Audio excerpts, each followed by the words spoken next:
Hi, my name is Arundhati, and you're listening to the Let's Talk Yoga podcast. I'm an ex-Bollywood dancer turned yoga and wellness educator.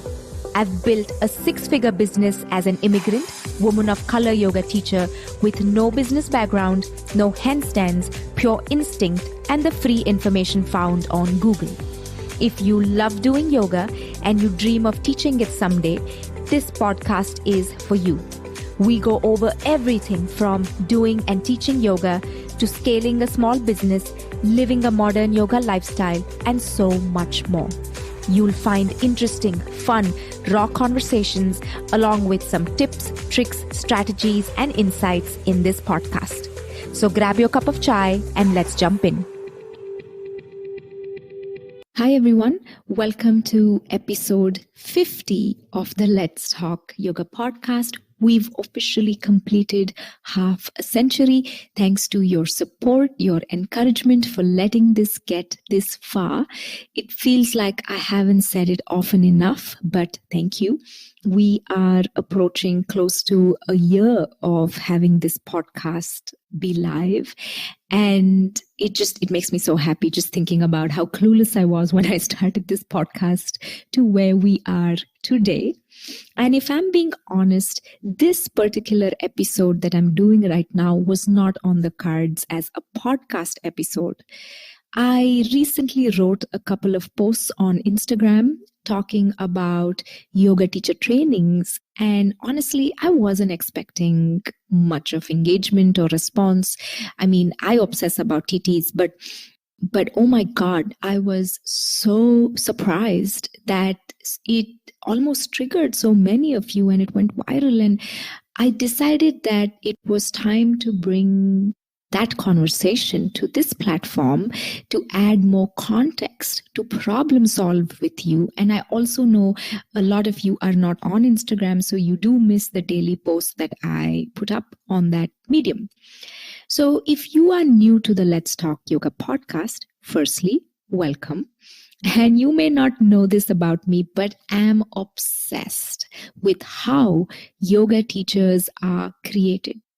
Okay, this isn't a new obsession for me, honestly. It's been my favorite zone. It's where I light up the most because I believe that being a yoga teacher, it's sacred. Okay, there's a certain reverence that I have for just this ability to be a yoga teacher, to be in this role. I don't take this role, this opportunity, or even privilege lightly. In the modern yoga world, if we want to talk about raising the bar or the standard for yoga teachers, we must and we cannot ignore yoga teacher trainings. I know you have your own experiences and opinions of the system and what works and what doesn't. But before I get into this conversation today, I want to let you know where I stand, okay, on how teachers are created, on TTs being teacher trainings. I think yoga teacher trainings can be transformational, very powerful, and deeply impactful. But they need to be done right. My trainings happened in India because at the time I was actually living in India and I truly had the most enriching experience. I got to learn from some amazing teachers, but I completely acknowledge that the system has loopholes and there are way more substandard TTs than exceptional ones. I also know that far too many of you have spent thousands of your hard-earned dollars and invested all your dreams into yoga dreams, into trainings that hardly do any justice to you or to yoga. So where so many teacher trainings are transactional rather than transformational, right? And that's just a fact. Many students walk out of teacher trainings barely knowing anything about asana or yoga or even teaching it. So where people see problems in teacher trainings, I see potential. Okay, potential for improvement, potential for growth, and holding ourselves to a much higher standard. I've personally been working on raising the bar in my own TTs for years now, for my teachers, for the trainees, for the students who walk in. But whether you've done a training or not, or you plan to do a training, or more importantly, you've been deeply disappointed and vowed that you would never do another training again, you should still be a part of this conversation. Why? Because far too many yoga teachers nowadays say that what happens in a teacher training is not my problem. Right? Because you're not probably directly teaching in them, you're not studying in them, you're not part of the studio staff that does this. Ignoring it is itself a big part of the problem. Right? We often blame the teachers who trained us or Yoga Alliance for majority of the problems, and the conversation ends there. Nobody wants to really get into it because teaching teachers and teacher trainings, the format, everything is messy. It's hard work. There's a lot of undoing to build up a new system. But I personally believe that it's a little more personalized than that, right? I'm asking you to listen to this conversation so you can help your own teacher trainings, right? Or you can have conversations like this collectively, and we can slowly start raising the bar of awareness about what should happen in teacher trainings. Because teacher trainings are where teachers are made, and the system's not going away.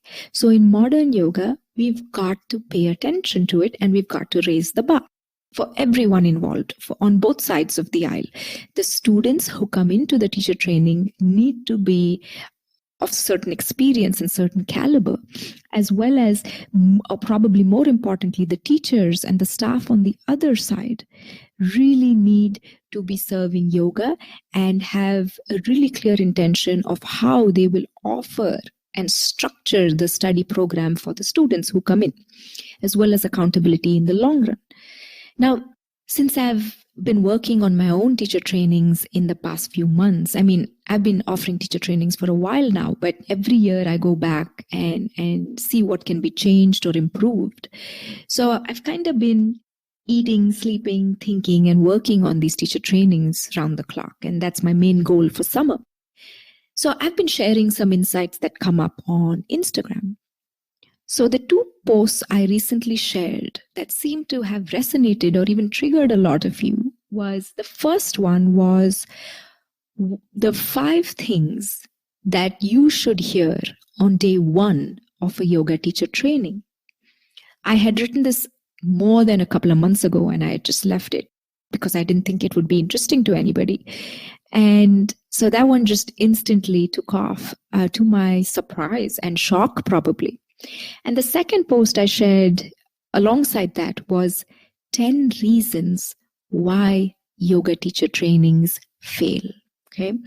Now, I'm going to be focusing this conversation on the 5 things that you should have heard on day 1 of a teacher training. And I'm extending this conversation here just so we can all be better informed, and you step into this conversation. And at the end of this podcast, I'll offer some action items that we can do as students or teachers or studio owners. And even if you are never going back into training, it will still be worth your time. Okay. And these 5 things are something I have said so often, and I want to share them with you, but use this as an audit, as a checklist, and see if you heard any of this in your own trainings, right? And then I want you to let me know, because I'm so curious about your own experience. I want you to find me on Instagram or email me at connect@letstalk.yoga and tell me, did you hear a few of these, all of these? And let's have a slightly longer conversation, a deeper conversation. Okay? Are you ready? Here we go. On day 1 of your teacher training, did you hear this? Yoga is a cultural practice from India. We need to talk about the harm done to yoga by the Western world before we start this journey of learning yoga. We need to have an in-depth conversation about cultural appropriation. And then the studio, the lead teachers, they need to elaborate about the harm done. Okay. I often tell my trainees, look at why 100,000s of Indian immigrants like me, or first generation American Indians, or even South Asian people, right? I don't use the word South Asian for Indian people because there are 8 different countries in South Asia and not everyone practices yoga in South Asia. So most of these people do not walk into your average American yoga studio. And you want to pause on that fact and just take a step back and ask yourself, why is it that the very culture that yoga comes from and all these people who belong to that cultural practice, why do they not walk into your studio? Right? Or your trainings. I want you to raise your hand right now, even though I can't see you. If you had an Indian yoga teacher or Indian yoga class or Indian classmates in your yoga teacher training, right? The chances are there would probably be very few to none. And so the first thing that a training needs to do or a teacher needs to do on day one is to address this problem of the harm done, right? And not just in terms of, oh, read this book or something like that. You want to look for cultural change in the yoga studio, right? You want to see, have they really taken any concrete steps to be more inclusive, to be more diverse, right? How are they addressing this harm done? Is it just by having an hour or 2 hour conversation about appropriation, often done by a white yoga teacher? Or are they doing, is there a systemic change in the studio and the training, right? Is their faculty diverse? Have they reached out to more Indian yoga teachers? How are they bringing in the local community that doesn't want to come into their studio? So it's really simple for yoga teacher trainings, lead teachers to literally say, go read this book, go listen to this podcast. That anybody can do. You want to look at the internal cultural change that they are facilitating, and they should be able to give you exact steps of what they are doing to be part of the solution, right? And that's what you as a trainee needs to really look for, okay? So that's honestly my main opening point, that it's a cultural practice and there's a lot of harm done, and we need to talk about the harm done. And you also want to notice too, that do yoga studios often engage in tokenism, right? I'm always asked to come into teacher trainings and to talk about cultural appropriation of yoga and nothing else. That itself is tokenism. If you really want to open the doors, then you've got to open it to different parts of the training, not come and talk about cultural appropriation for an hour and then we're done. Okay, that's not really the solution. It's start of something, but it's incomplete and it's convenient. So you want to look for really the action that one is taking, not the words that one is saying. Okay, so that's the first one. Did you hear your yoga teacher trainer tell you that yoga is a cultural practice from India and we have to address the harm done before we learn the yoga? Up next, did you hear on day one of your teacher training that you can never learn all of what yoga has to offer you in one training, one course, or from one teacher? Learning yoga is a lifetime journey, right? And in fact, learning yoga takes more than a lifetime. There is so much to be learned and lived, and that it is beyond any single person's capability to teach you everything in a very short span. And to remind you to be curious and patient, and that not learning all of it is okay. Learning a little steadily with clarity and intention is more important than trying to really cram everything and pretend like you know a lot. Most trainings cannot teach you everything. Okay, not most trainings, all trainings. There's not a single training in the world that can teach you everything you need to know about yoga, and being very honest about this is just the start and this is your stepping stone, and then there's so much that this will lead to. Okay, and that's really important to listen to. I would encourage you to go back to episode 46. after you listen to this conversation, we talk about the Eastern and Western ways of learning, and they are very different. And my guest on episode 46 is Kaya Mindlin. And I would love for you to go and listen to the two systems of learning and what the West can learn from the East in learning these ancient spiritual traditions. It'll definitely be worth your time. So the second one there is, did you hear your teacher telling you that you will never learn all of yoga in one training from one teacher or from one course, and that it's a lifelong journey and you want to go slow and steady and try to seek clarity and live what you learn? Number 3 on my list, did you hear this on day 1 of your teacher training?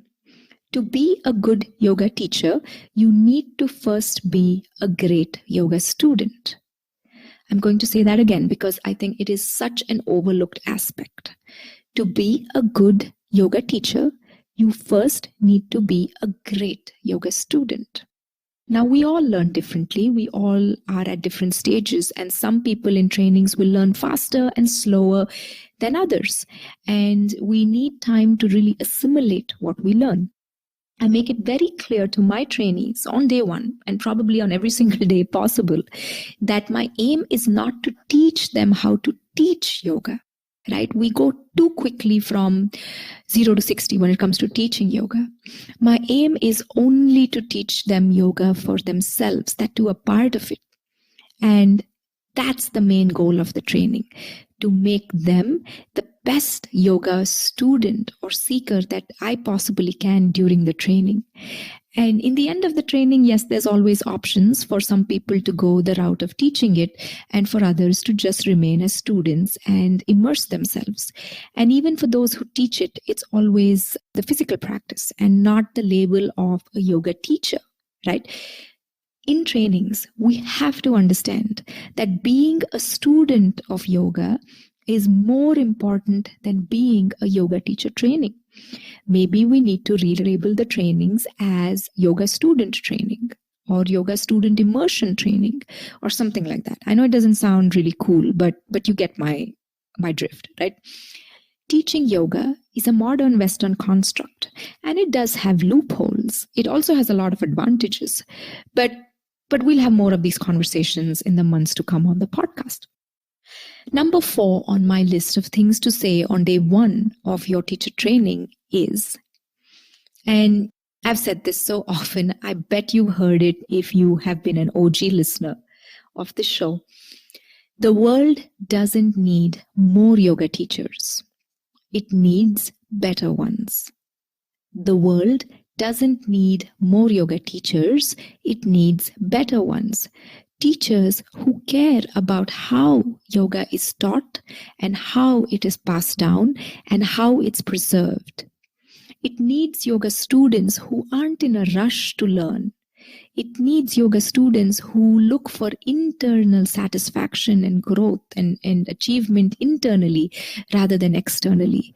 It needs students who understand that asana, the physical practice of yoga, is only a tiny, tiny part of what yoga is really all about.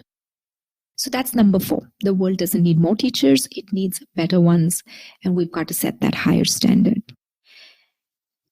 The 5th thing I tell, or probably the last thing on my list today, that I say on day 1 of teacher trainings, and tell me if you heard this. I clarify to my students that the training is actually an immersion.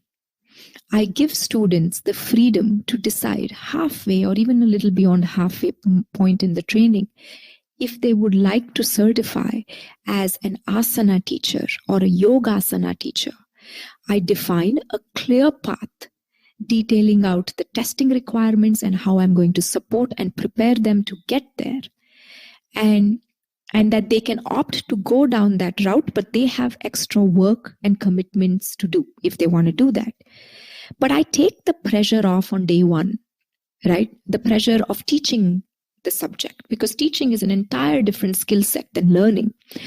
So I take the pressure off on day 1 and I open the doors for people to just study and to immerse themselves in the study of yoga and to learn to live it and embody it, even imperfectly at first, right? And then they can always choose to certify as an asana teacher later.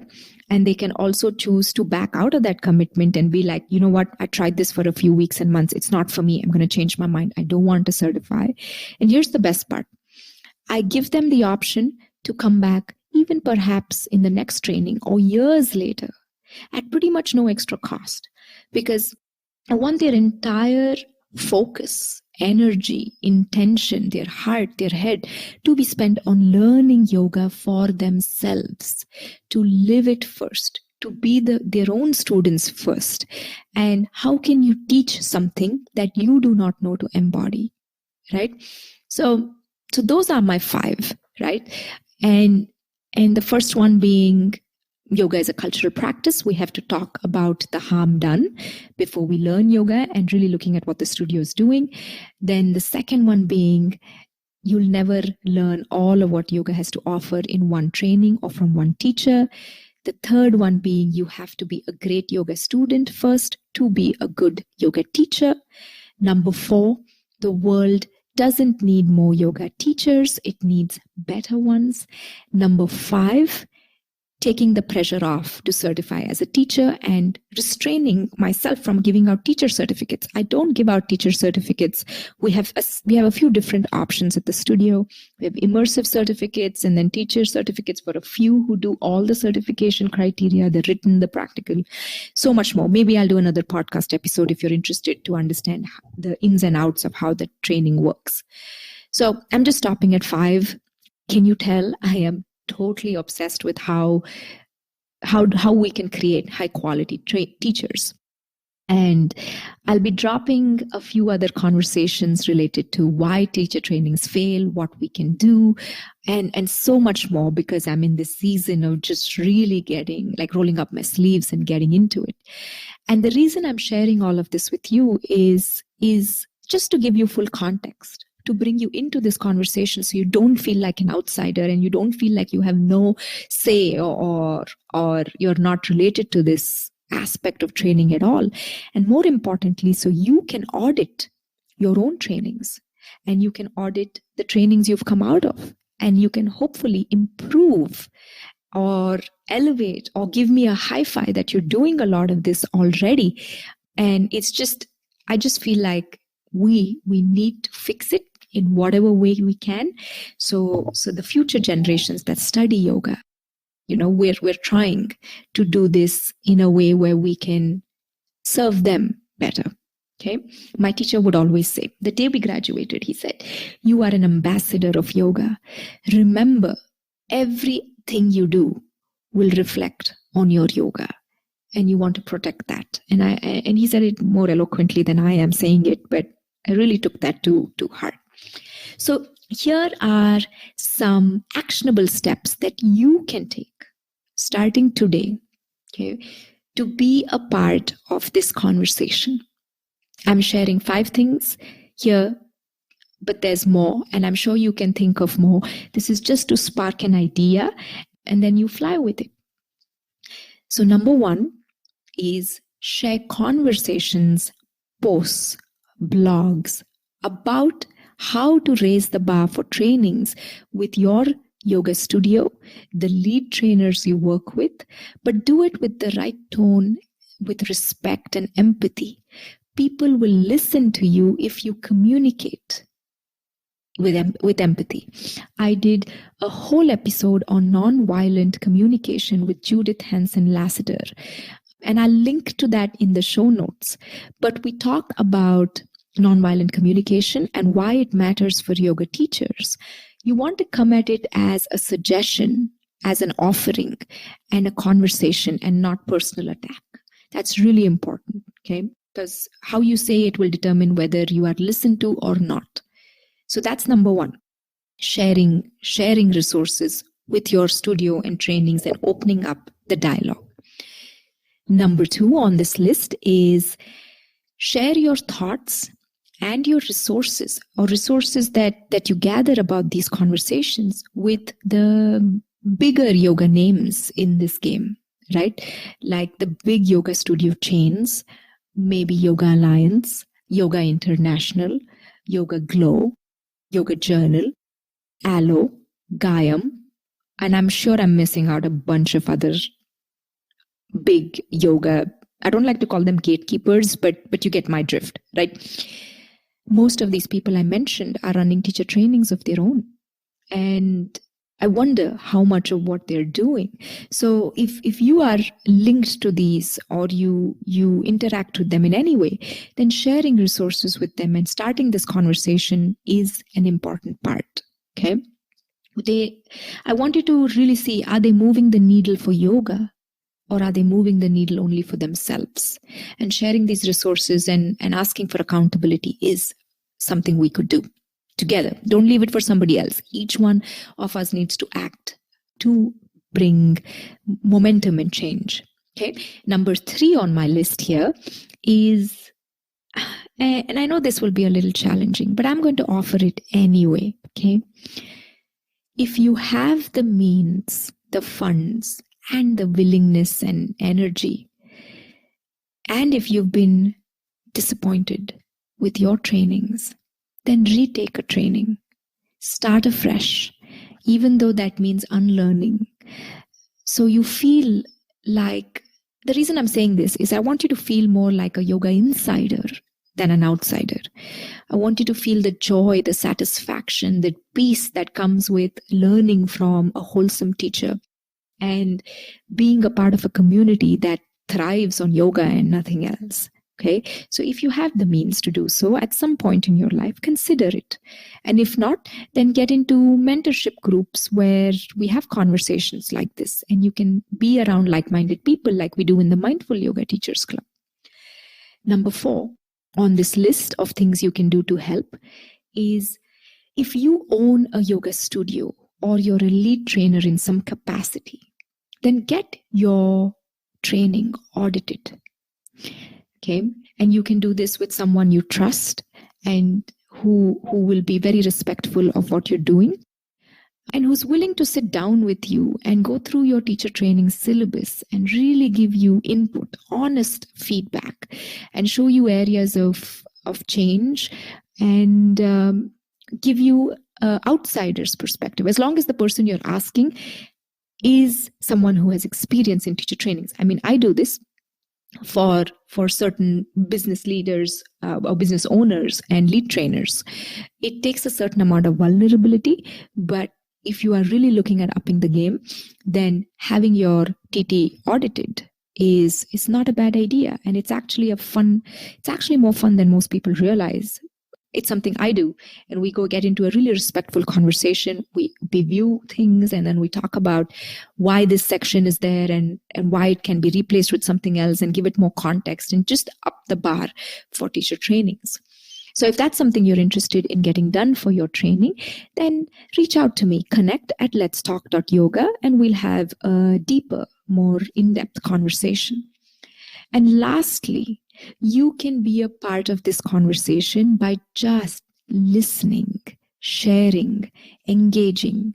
Even if you have nothing to do with the teacher training, you never want to go near one ever, but still knowing that this work is being done and being a part of this conversation and offering your thoughts is also a very important part. Okay, don't shut that down. Just remember, the more we all just turn away from it, the more we let this get worse year after year. Okay, so that's all I have for you today.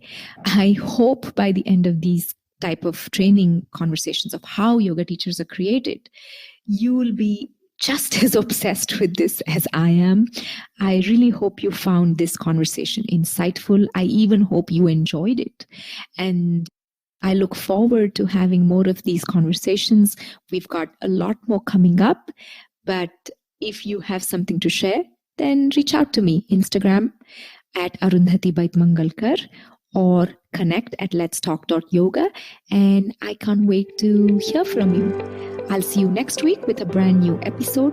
Please remember to review this podcast and share it with your yoga friends. It always means the world. After all, it is kind of our 50th episode birthday today.